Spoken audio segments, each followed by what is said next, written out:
Del asambleísta René Gracias, Yantuy. señor presidente. Un saludo a todos los compañeros asambleístas que nos están mirando, escuchando y participando. Y también un saludo a toda la ciudadanía.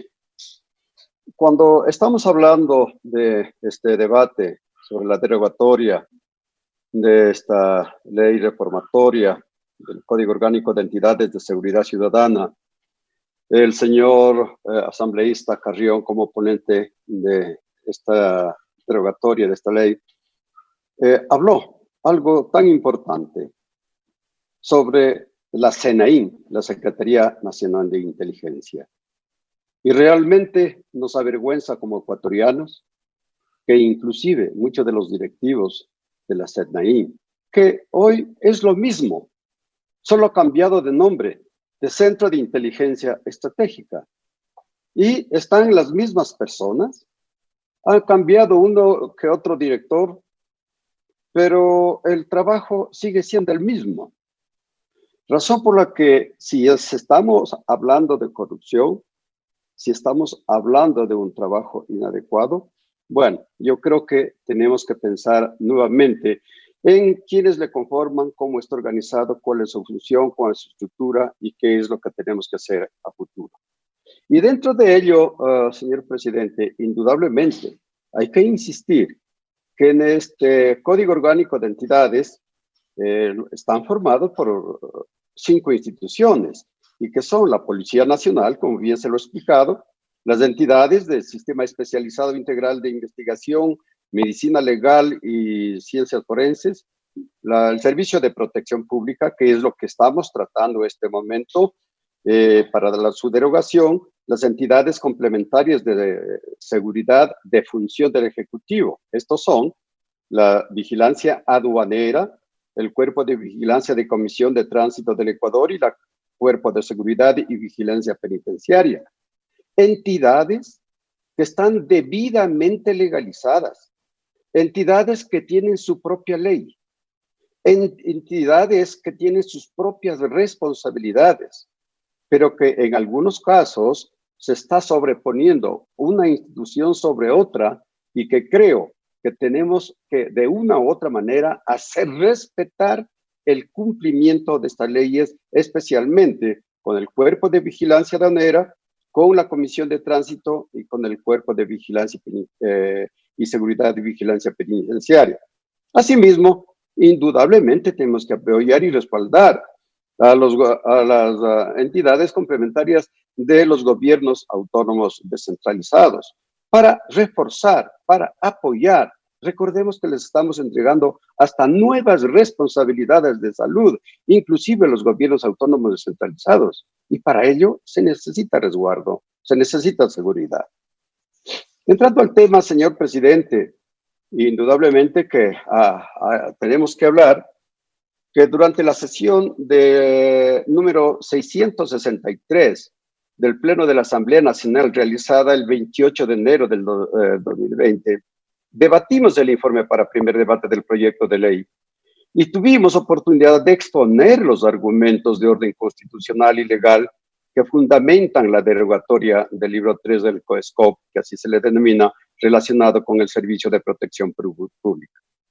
En este sentido, es conveniente recalcar que según los artículos que ya fueron demostrados, artículos 158 y 163 de nuestra Constitución, solamente existen 2 entidades emblemáticas encargadas de la protección de los derechos, libertades y garantías de los ciudadanos, como son las Fuerzas Armadas y la Policía Nacional. Es decir,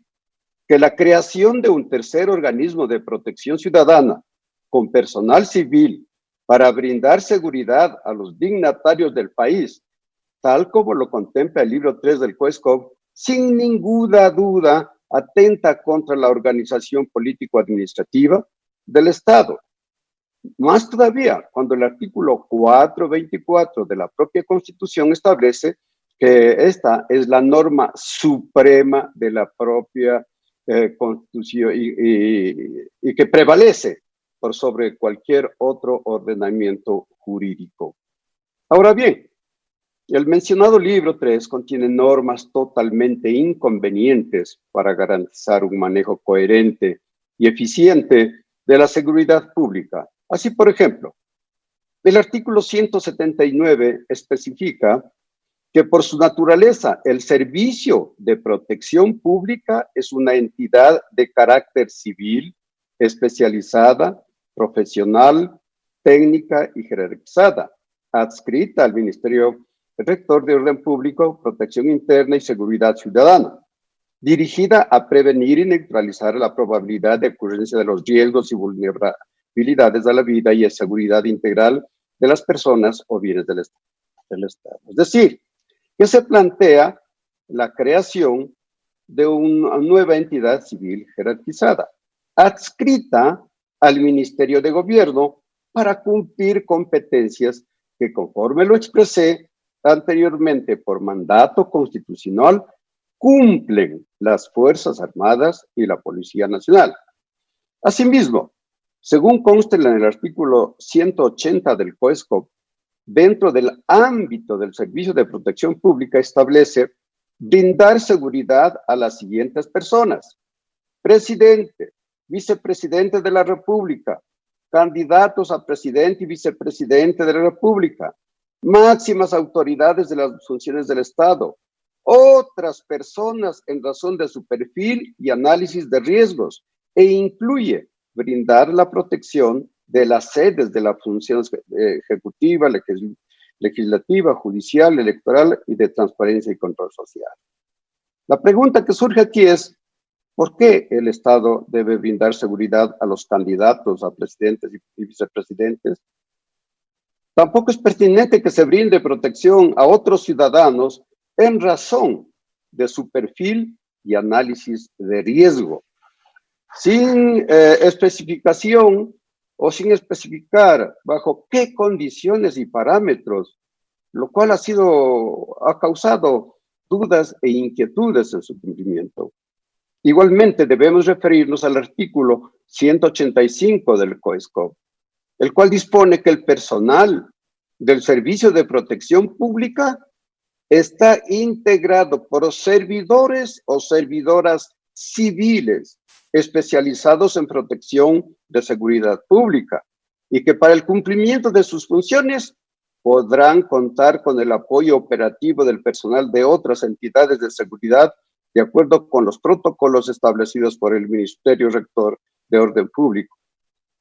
lo cual es absolutamente improcedente,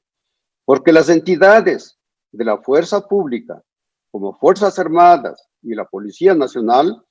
jamás pueden estar supeditadas ni apoyar a un organismo de protección pública conformado por personal civil, cuya existencia no tiene sustento constitucional y sus fines u objetivos están revestidos de reserva o de secreticidad. Por otra parte, cabe señalar que en el numeral 2 del artículo 200 del COESCOP es inaplicable porque establece que entre las obligaciones de los servidores de la protección pública está la de portar el equipamiento de dotación y los demás elementos provistos por la Constitución. Compañeros asambleístas, el equipamiento de dotación para brindar protección a las autoridades o personas importantes incluye indudablemente, pues, portar y hacer uso de armas de diferente tipo, tanto disuasivas como letales, las cuales no pueden ser usadas por personal civil, sino exclusivamente por las Fuerzas Armadas y la Policía Nacional. Adicionalmente, debo mencionar que la protección de los presidentes de la República históricamente ha sido siempre responsabilidad de las Fuerzas Armadas a través de las diversas unidades o nominaciones tales como los Granaderos de Tarqui, el Grupo de Caballería número 1, el Escuadrón de Transporte, en fin, por lo que no se justifica en el campo militar ni policial, más aún económicamente, la creación de ningún organismo civil para que asuma esta responsabilidad.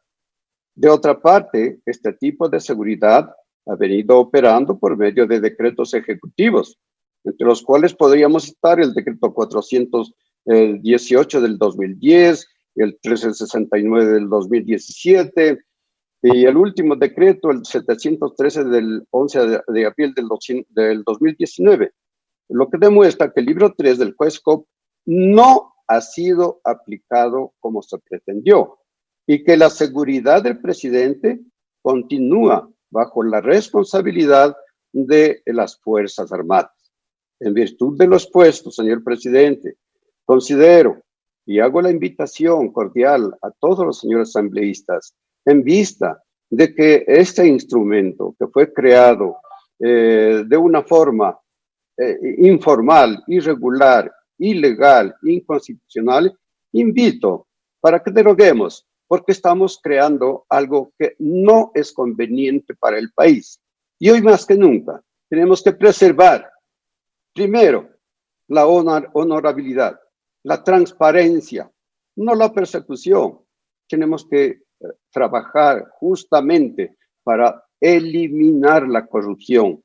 Y hay una entidad, como ya la nombré, que se caracterizó por eso y a lo mejor habrá que hacer una mejor regulación. Por eso, señores asambleístas, os invito para que deroguemos y apoyemos la propuesta del compañero César Carrión, que ha sido debidamente fundamentada. Muchas gracias, señor presidente. Concluye la intervención del asambleísta.